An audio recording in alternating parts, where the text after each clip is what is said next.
Es por eso que te alabo, es por eso que te sirvo, es por eso que te doy todo mi amor.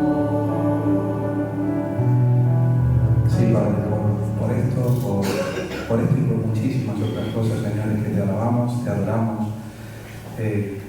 Nos venimos delante de ti humillados en adoración, Señor. Gracias te damos por tu sacrificio, por tu paciencia, Señor, con nosotros. Sabes lo complicadísimo que somos y aún así, Señor, tú nos sigues amando, sigues teniendo paciencia de nosotros, nos sigues mimando, Señor. Gracias por evitar problemas, pero gracias, Señor, por aquellos problemas que nos ayudan a crecer y a ser más semejantes a ti. Bendice la palabra de tu siervo, Señor, bendice a Pablo, que tus labios, Señor, sean hablando a nuestro corazón y a nuestra mente, y que no salgamos de este lugar como hemos llegado, Señor, que sepamos dejar aquellas cargas, Señor, sobre ti, y que salgamos de este lugar con tu yugo que es ligero y liviano. En el nombre de Cristo Jesús. Amén.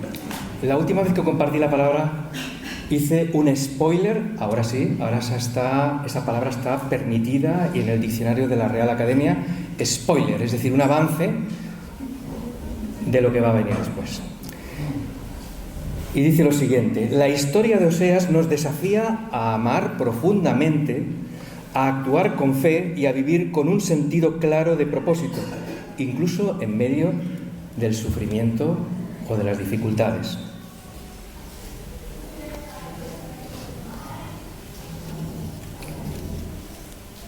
Y ahora una pregunta para empezar.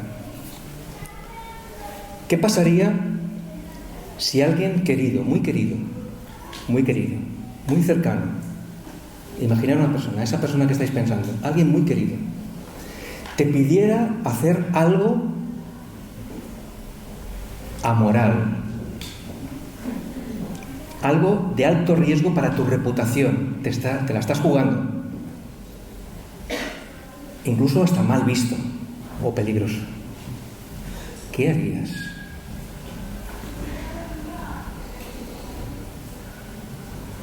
Bueno, si habéis estado atentos al spoiler, diréis, bueno, voy a hacer una pregunta retórica, no me la contestéis porque si no, luego pasa lo que pasa. Es decir, entiendo que os quedaréis hasta el final para ver qué quiere decir, porque saco esa conclusión. ¿Por qué Oseas nos desafía a amar profundamente, a actuar con fe y a vivir con un sentido claro del propósito para nuestras vidas, de algo de sentido para nuestras vidas?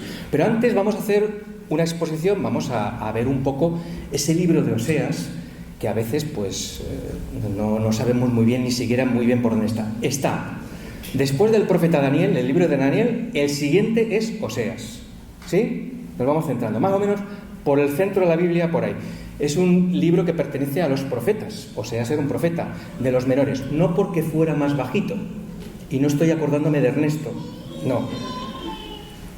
Era un profeta de los menores, ¿por qué? Porque sus libros eran menos extensos. Y 200 años aproximadamente de la vida de los tiempos de Oseas, caramba, el pueblo de Dios, que eran un solo rey, se dividieron en dos. O sea, es decir, vamos a ver, esto sucedió alrededor del año 950. Permitirme 50 años más menos de error, ¿de acuerdo? No vamos a ser estrictos. Si alguien que dice, Pau, que fue en el 917, en junio, vale, no diremos nada, pero, ¿de acuerdo? Me vais a permitir, porque ¿qué son 50 años en 2900? Nada. Unos 200 años antes de los tiempos donde estuvo haciendo su ministerio Oseas, pues el reino de Dios se dividió. 10 tribus se fueron al norte y formaron el reino de Israel, el reino del norte, también llamado aquí en este libro de Oseas se le denomina Efraín, porque era la tribu más poblada, la más grande.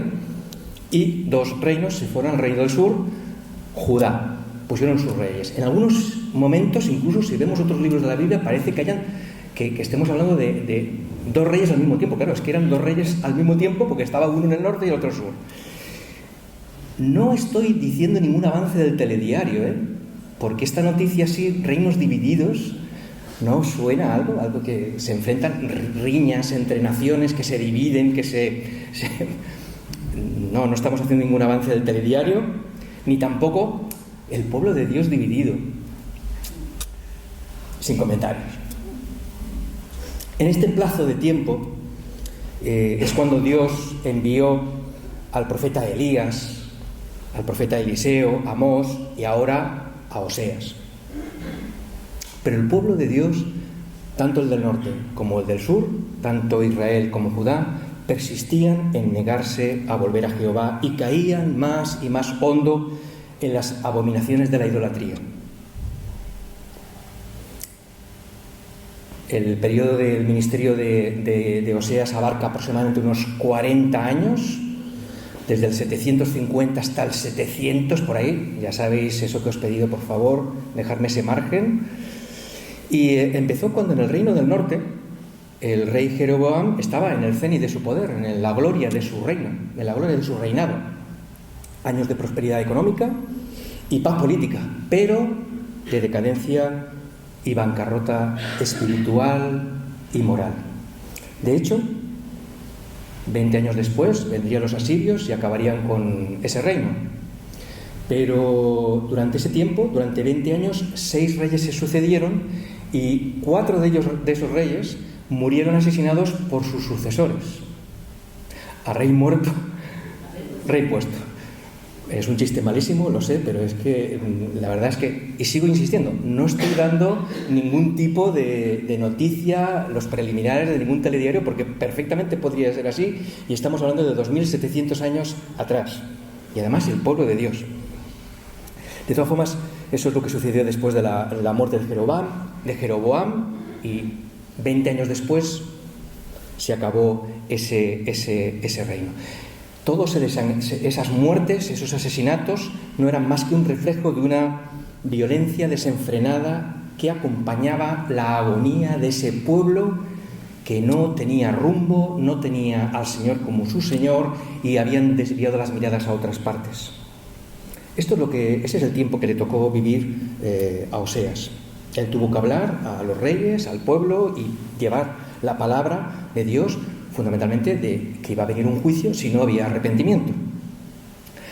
Ahora bien, el reino del sur, Judá, tampoco se quedaba corto, porque el rey Uzías decidió usurpar la función sacerdotal, algo que el Señor había dejado muy claro para quién era, y él decidió hacerla, y como motivo de eso, como fruto de eso, pues fue castigado con una lepra. Su sucesor, Jotán, toleró las prácticas idolátricas y eso dio paso a que el sucesor de Jotán, Acaz, ¿os acordáis de él? El del profeta Elías, el de Baal, pues dijera que nuestro Dios es Baal y promovió el culto a Baal, a ese Dios que se recoge sobre todo en la vida o en el libro del profeta Elías. Hubo un rey que hubo un leve avivamiento, pero que únicamente sirvió para frenar un poco la posterior caída de ese reinado, de esa sucesión de reyes. En definitiva, reyes débiles a ambos lados de la frontera, que repetidamente buscaron alianzas con sus vecinos paganos en vez de buscar sus fuerzas o su fortaleza en Dios, y que se dedicaron a adorar a otros dioses, sabiendo cómo conocían y habían vivido sus antepasados y ellos mismos lo que es estar al lado del Dios vivo, del Dios verdadero. Entre paréntesis, volver a recordar que la Biblia es un ejemplo de transparencia, porque no solamente están las cosas blancas, las cosas buenas de muchas personas y naciones, que las hay, pero también están las cosas grises y las cosas oscuras, para sacar nosotros nuestra enseñanza, porque el Señor nos quiere decir algo con todo ello, y por eso aparecen ahí. No se quita ninguna hoja. Sí que es verdad que hay personas que prefieren quitar alguna hoja de la Biblia porque a lo mejor les apunta directamente, pero no es el caso. Ahí está, eso es lo que sucedió. Viendo todo esto, yo la verdad es reconocer que estaba un poco abrumado, porque siempre que me piden compartir la palabra, me preparo 2 temas. Descarté uno y dije, vale, vamos a por Oseas. Y dije, caramba, cuántas enseñanzas hay aquí, ¿no? Que sí. Caramba, el carácter de Dios. Además, esto engancha muy bien con la escuela dominical, el carácter de Dios, el perdón, misericordia, perfecto. Pero también la consecuencia de desviarnos de nuestra mirada del Señor, del pecado. que es esa sucumbir a las consecuencias, que es ese castigo. Pero también, Oseas en eso es muy claro también. Siempre cuando hay un mensaje de juicio, hay siempre un mensaje previo de arrepentimiento. También está la esperanza, la redención, caramba, y dices, caramba, qué buen tema para hablar, ¿no?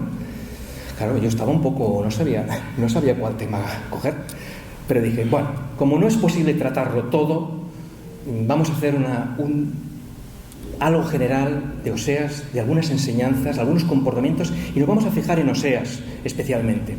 Y también vamos a hacer algo parecido, vamos a poner un pie en el Antiguo Testamento y un pie en el Nuevo Testamento, porque vamos a hacer un estudio, vamos a analizar algo de forma bíblica, espiritual, pero también psicológica, para ponernos un poco en la piel de Oseas, conocerlo un poco más.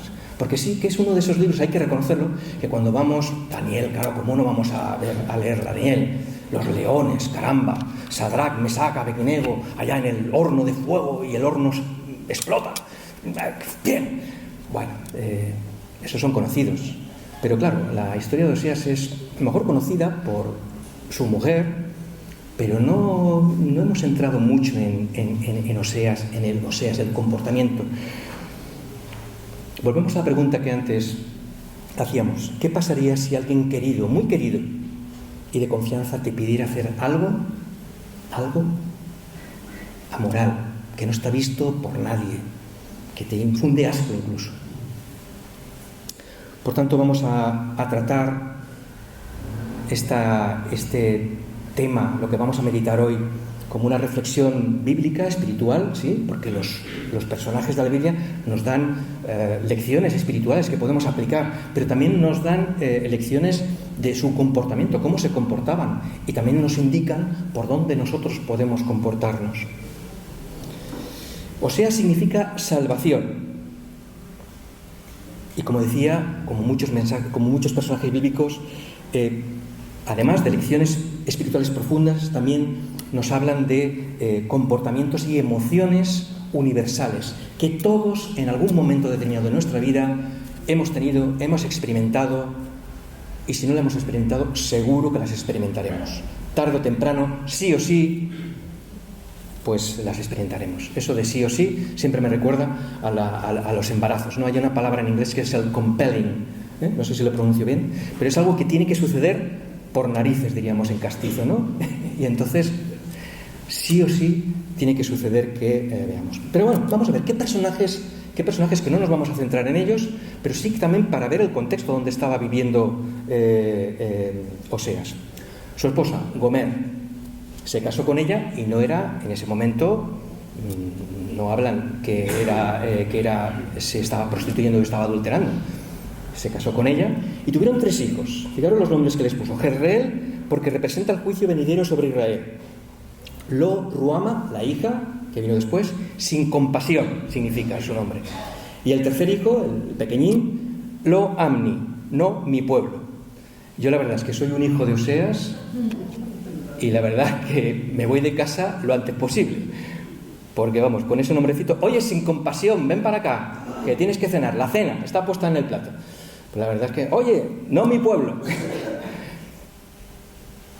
Recordémonos que los nombres que se les ponían a las personas en aquel tiempo denotaban y transmitían un hacer, lo que iba a hacer, lo que quería decir, o incluso en este caso lo que Dios expresaba a través de ese nombre y ese sentimiento del Señor. Vamos a destacar 4 aspectos, porque quisiera que esos 4 aspectos, si no todos, algunos seguro que nos sentimos identificados. Nos podemos sentir identificados en los que podemos decir, caramba, yo aquí a tope, ¿eh? Yo esto lo hago y me vengo arriba. Pero también puede ser que a lo mejor alguno de estos aspectos o comportamientos, pues digamos, ay, me falta un pelín. Vamos a verlos. 4. Amor sacrificial, amor incondicional, aún en medio del dolor y el sufrimiento, entre paréntesis, ¿no? Empatía y comprensión. Segundo. El tercero, autocontrol. Y el cuarto y último, propósito. ¿Sí? Pues vamos a ir a cada uno de ellos Y vamos a ir vamos a poner un pie en el Antiguo Testamento y otro en el Nuevo Testamento, porque nos ayudará un poco también a asimilarlo mejor, a enriquecernos también, para poder ver qué aplicamos o qué no aplicamos en nuestras vidas. En Oseas 1:2, Dios, ese amigo cercano de Oseas, le hace un encargo, le da una orden. Ve y toma por mujer a una prostituta y ten hijos de prostitución, porque el país se prostituye apartándose del Señor. ¿Creéis que fue fácil para Oseas hacer esto? Oseas enfrentó un mandato doloroso: casarse con Gomer, una mujer que le sería infiel. Este llamado requiere una capacidad extraordinaria para soportar el sufrimiento emocional y mantenerse firme en la misión que le había dado el Señor. Tenía todo un propósito. Pero Oseas no lo pasó bien. Además, era público, seguramente. Es decir, cuando veían a Oseas por ahí, decían: mira, el marido de Gomer, que a lo mejor no se ha enterado de lo que hace su mujer. Y él tenía que ir al rey, tenía que ir a muchos sitios y tenía que hablar de la palabra de Dios.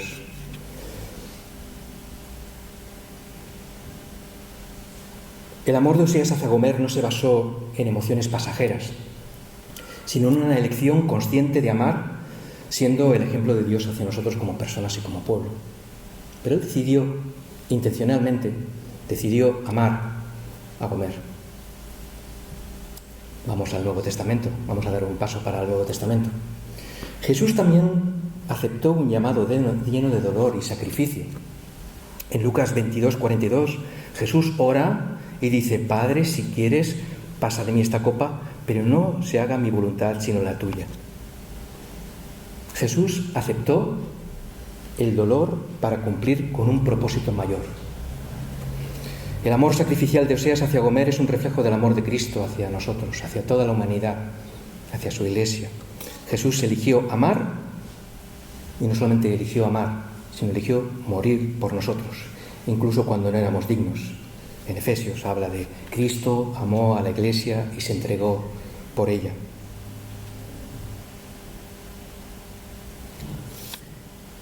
Dos, la empatía y la comprensión. El matrimonio de Oseas lo llevó a experimentar en carne propia el dolor del rechazo. Se puso en la piel del Señor. El Señor le hizo pasar por esa situación para que entendiera y comprendiera de primera mano cómo se sentía él respecto a su pueblo. A un pueblo que lo había llevado, lo había salvado de la esclavitud, le había dado todas las señales posibles, le había demostrado no una, sino 100 veces su amor. Y el pueblo obstinado se insistía en apartarse de él, a mirar hacia otro lugar, a ponerse otros dioses o incluso buscar sus fuerzas o en otros lugares donde no era él. Jesús encarna la empatía también, el hecho de ponerse la piel, ponerse en los zapatos del otro, divina, porque sufrió con nosotros y por nosotros. Pero Cristo también sintió el rechazo y permaneció fiel. Pero además, recordémonos aquel texto de Hebreos: porque no tenemos un sumo sacerdote que no pueda compadecerse de nuestras debilidades. Jesús comprende nuestro dolor porque sufrió dolor por nosotros. Sufrió tentaciones, pero no pecó. Sufrió muerte y resucitó. ¿Quién nos puede entender y comprender mejor si no es Jesús? Y Oseas, muchos años antes, tuvo que vivir también esa experiencia para poder transmitir al pueblo de Dios lo que Dios estaba sintiendo y lo que Dios estaba experimentando. 3. Autocontrol, el control de las emociones. De alguna forma actuemos por fe y confianza en el Señor, pero no por impulso. Es verdad que muchas veces en casa, por favor, claro, en el trabajo, en la iglesia, a veces el cuerpo nos pide Aquello, ¿no notáis aquella cosita en el estómago arriba de todo, así, por esta parte de aquí más o menos? Algo así que se nota ácido, ¿eh? ¿Lo notáis?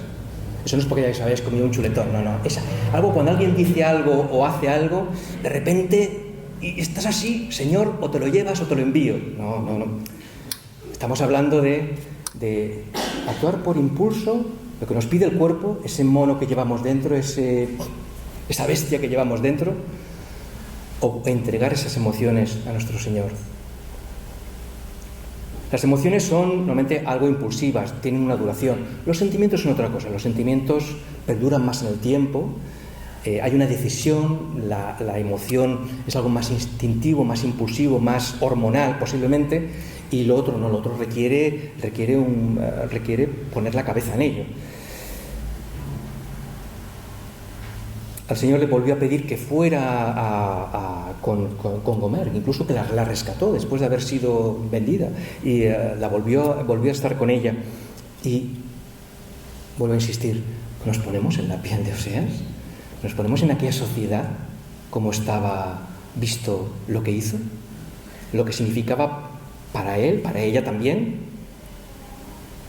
para poder hablar en consecuencia y con sentido a las personas.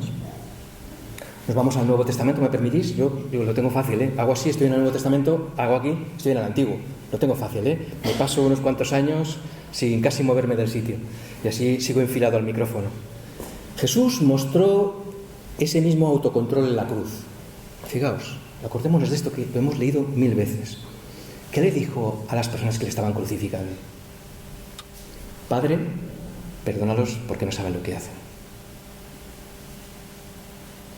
Podía haber dicho 1000 cosas, y aún siendo Jesús las hubiera dicho bien dichas, pero dijo esto: Padre, perdónalos porque no saben lo que hacen.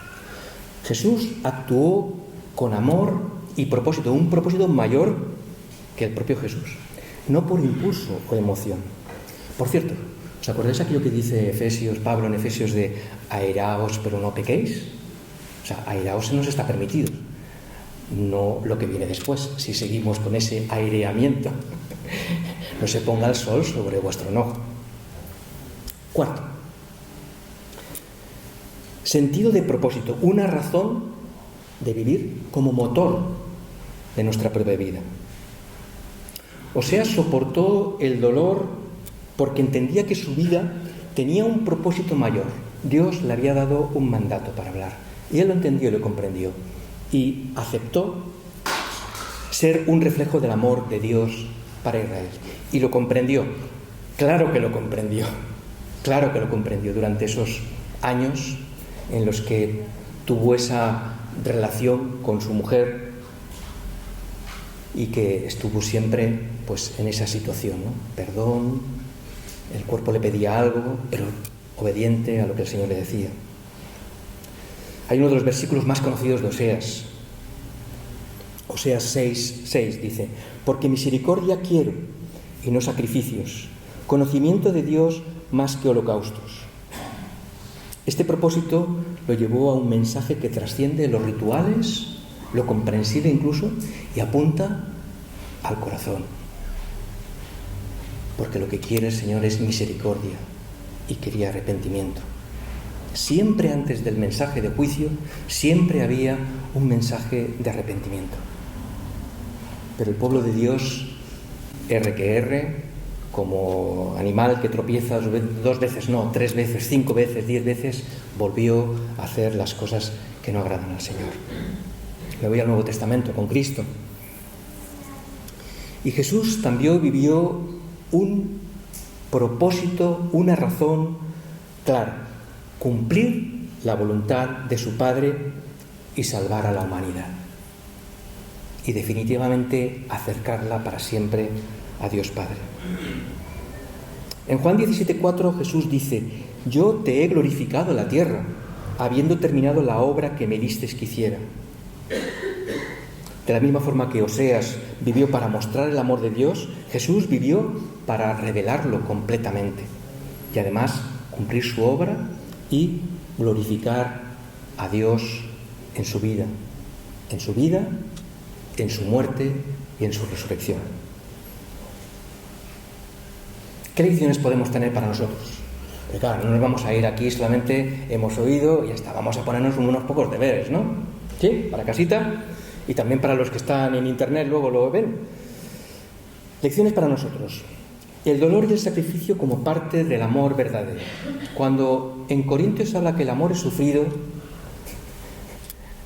el verdadero amor es sufrido, el amor incondicional es sufrido y duele, en algún momento.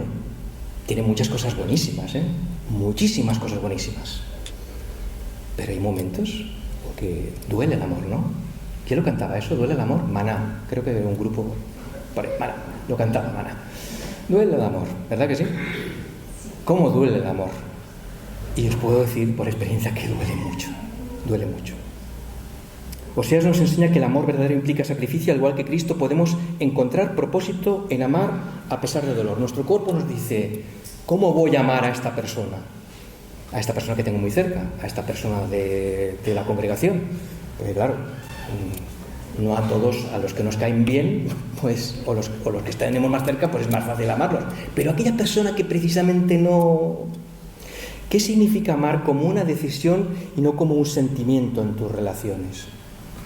¿Cómo puedes amar de manera sacrificial reflejando el amor de Dios? ¿Cómo podemos hacer aquellas cosas que realmente nuestro cuerpo no nos pide? ¿Cómo podemos hacer aquellas cosas? Hay un ejemplo que siempre lo ponemos, ¿no? Y es verdad, le dices al pastor, pastor, es que no tengo ganas de orar. ¿Qué es lo que te dice el pastor? Yo tengo la solución. Y le dice, pastor, dime, ¿qué quieres que haga? ¿Qué puedo hacer para tener ganas de orar? ¿Qué nos dice?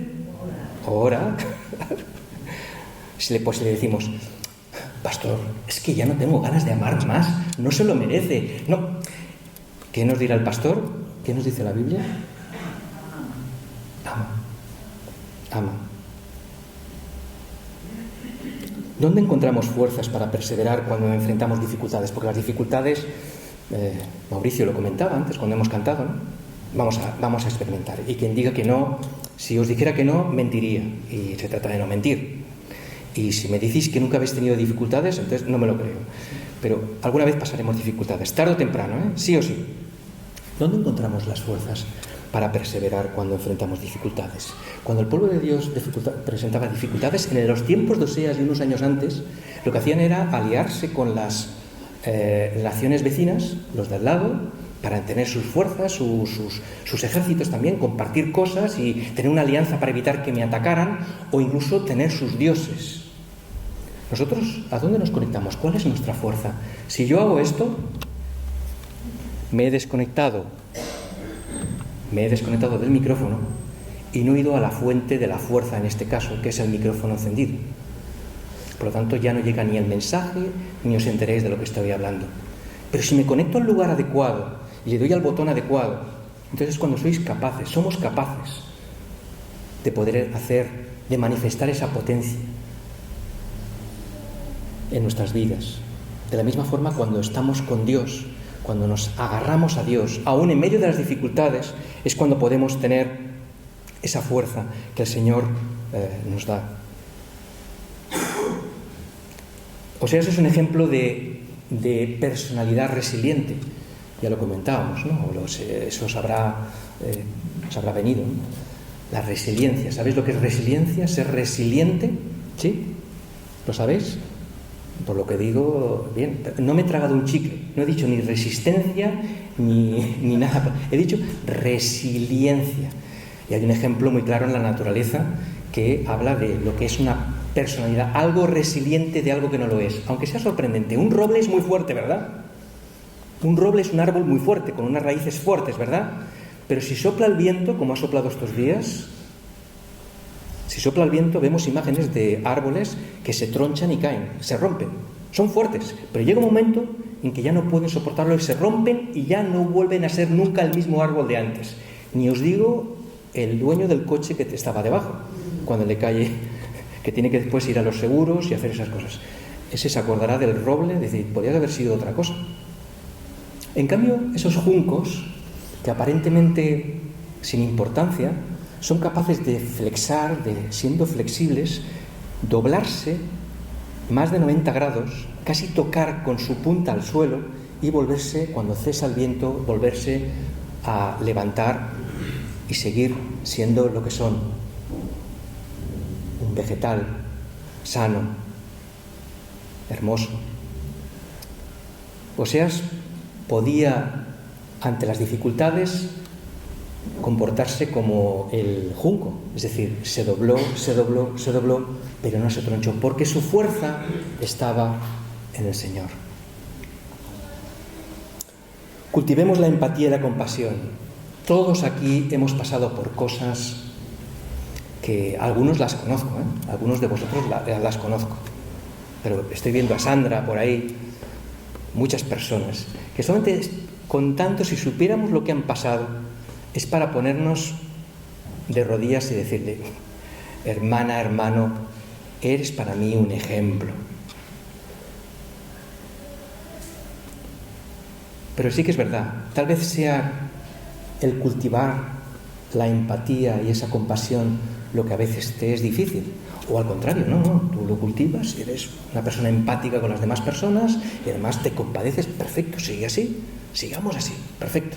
Pero si no lo eres, cultiva la empatía y compasión, porque al experimentar el dolor podemos comprender mejor a los demás. El otro día, hablando con Jaume, que perdió a su padre, ¿qué podemos decir en estos momentos de dolor? ¿Qué podemos decir? Pero yo he pasado por ahí, perdí a mis dos padres. Y además en la distancia, que no llegas casi ni a tiempo para verlos morir. Y no os cuento los que estáis de otros países de aquí, que también os suceden estas cosas, ¿no? Qué dolor, ¿verdad? Qué difícil. ¿Verdad que podemos ponernos en el lugar de esa persona? Y aunque solamente sea escuchar lo que dicen, podemos ser de mucha ayuda, podemos ayudarle a fortalecerse, a asentarse y a hacer que su dolor sea más llevadero. Empatía y comprensión. ¿Cómo puedes usar tus propias experiencias de dolor? ¿Cómo podemos reflejar ese amor incondicional de Dios en nuestras relaciones a través de la comprensión, de ponernos en la piel de la otra persona? 3. Actuemos desde la fe y no de las emociones. Dejemos a nuestro mono, a ese ser perverso que está ahí, que no entiende, eso es la jungla, para él es la jungla siempre. A él lo único que le entretiene son los plátanos y alguna película o la canción de Phil Collins de La Selva, nada más, no le entretiene otra cosa. Pero cuando le dejamos salir, cuando dejamos que esa otra personalidad salga y se manifieste, es cuando se convierte en la ley de la jungla y no aporta absolutamente nada, ni para nosotros ni para los que nos rodean. Pero en cambio sí que podemos actuar dejando nuestras emociones a los pies de Cristo, para imitar como hizo Él, para hacer como Él hizo, que aun con razón y hubiera podido hacer otras cosas, Él decidió sacrificarse, ser manso como un cordero, ir al matadero, morir por nosotros, pero recordémonos, resucitó y vive. ¿Qué prácticas nos pueden ayudar a cultivar, a practicar el autocontrol de emociones? A lo mejor la oración, a lo mejor la meditación de la palabra, seguro, esto nos suena, ¿no? Cuando hemos hablado de las disciplinas espirituales hace pocos meses. Y vuelvo a decir lo de antes, a veces cuando tenemos falta o no tenemos ganas de hacer una cosa que sabemos que deberíamos hacer, porque está claro, ¿no? Nos miramos al espejo y decimos, eso debería haberlo hecho, pero no lo he hecho. Y ahí no nos podemos engañar. Pues la mejor forma de ponerlo en práctica es hazlo, inténtalo, ponte a ello. No mañana, eso lo diría José Mota, mañana, no, hoy lo cambiamos, hoy nos ponemos ya a ello, nos ponemos a actuar desde la fe y no con las emociones. Y encontrar propósito, la última, propósito en nuestros desafíos, en nuestros desiertos, en nuestras dificultades. Por supuesto que tenemos dificultades, y las nuestras son las más grandes, Desde el punto de vista de cada uno, subjetivo, nuestras dificultades son las más grandes. Pero, ¿cuál es el propósito de Dios para tu vida? ¿Cuál es el propósito hoy para tu vida, el que te ha dado Dios? Todos tenemos un propósito general, todos, como pueblo de Dios, como creyentes. Y los que no lo son, nosotros declaramos que tenemos el objetivo o un propósito de hacer que el nombre de Dios sea glorificado con lo que decimos, hacemos, hablamos, y eso lo hacemos pues actuando, porque la única forma que se puede hacer eso es haciendo cosas. ¿Y cómo hacemos? Sirviendo, haciendo cosas. Claro, para que los demás vean que servimos al Dios vivo, y entonces no nos glorifiquen a nosotros, no nos digan qué bien lo haces, Pau, qué bien lo haces, fulano o sultano. No, te glorifico, Dios, porque tú eres un Dios que vive y veo la gente cómo tú actúas a través de la gente. Pero ¿cuál es el propósito de Dios para tu vida? Y el propósito de Dios para nuestra vida sería, y este general, que es para todos, por supuesto, es para todos, este nos toca a todos. Este es un objetivo de todos, glorificar, que Dios sea glorificado y alabado por lo que hacemos y lo decimos, servir a la Iglesia. Pero hay veces que nuestras circunstancias van cambiando, ¿no? Nos vamos haciendo mayores. Yo tenía más pelo el 31 de diciembre, os lo puedo asegurar, y ahora me he encontrado, yo sé que algunos de vosotros no me habéis dicho nada, porque sé que me tenéis en buena estima, pero os he hecho una bombilla. Eso es lo que hay. Ahora, tiene sus ventajas, que ya no me tengo que perder mucho el tiempo peinándome. Entonces, bueno, bien, tiene sus ventajas. Lo tomo como bueno. Pero claro, yo veo una foto cuando tenía 20 años y decía, caramba, parecía yo el John Lennon, de largo el pelo que tenía, parecía yo un Beatle. Bueno, bien, ¿cuál es el propósito de nuestras vidas? Aquí y ahora, hoy, ahora, esta semana, porque puede haber cambiado. A lo mejor hace un mes tenías unas. ¿Cuál es el propósito? ¿O cuáles son los propósitos? Porque, queridos, al menos tenemos uno de propósito. Como mínimo tenemos uno, seguro. Y si no lo tienes, ya puedes empezar a buscar. Y seguramente, si escarbas y profundizas, tendremos más. Concluimos. Oseas es un ejemplo impresionante de resiliencia. No me he tragado el chicle, de verdad. Amor sacrificial y propósito en su vida. Elementos que encuentran su máxima expresión en Cristo. Su historia nos desafía a amar profundamente, a actuar con fe y a vivir con un sentido, con un propósito en nuestras vidas, incluso en medio del sufrimiento, de las dificultades. Jesús fue quien cumplió perfectamente el amor de Dios y nos invita a seguir y a imitarle a Él, a seguir su ejemplo y a reflejar ese amor en nuestras vidas. Que el Señor nos ayude y nos guarde. Vamos a orar.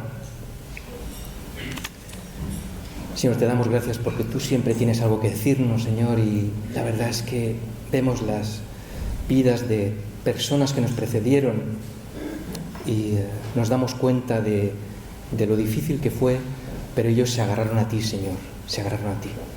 Señor, queremos agarrarnos a ti, Señor. No queremos buscar a nada más, ni a nadie más, ni nada más que no seas tú y tu palabra, Señor. Queremos obedecerte, queremos seguirte, Señor, sabiendo que estarás con nosotros en las dificultades. Queremos que tú seas la fuente de nuestra fuerza.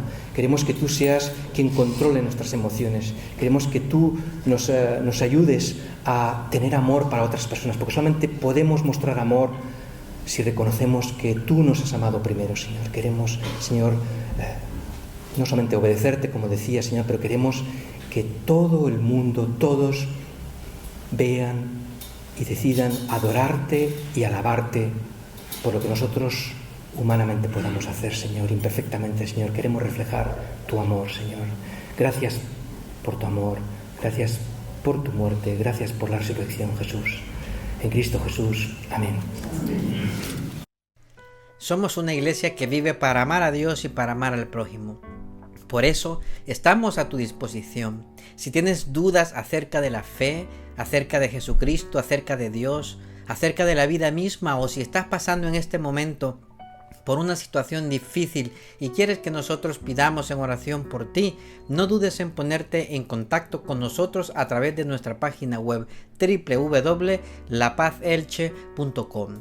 En nuestra página web encontrarás también todos nuestros sermones, todas nuestras predicaciones disponibles para verlas en cualquier momento y desde cualquier dispositivo, ya sea una tablet, un televisor, un ordenador o un teléfono móvil. Tendrás también todas nuestras actividades, toda la agenda semanal de nuestra iglesia desde nuestra página web. Así que recuerda www.lapazelche.com.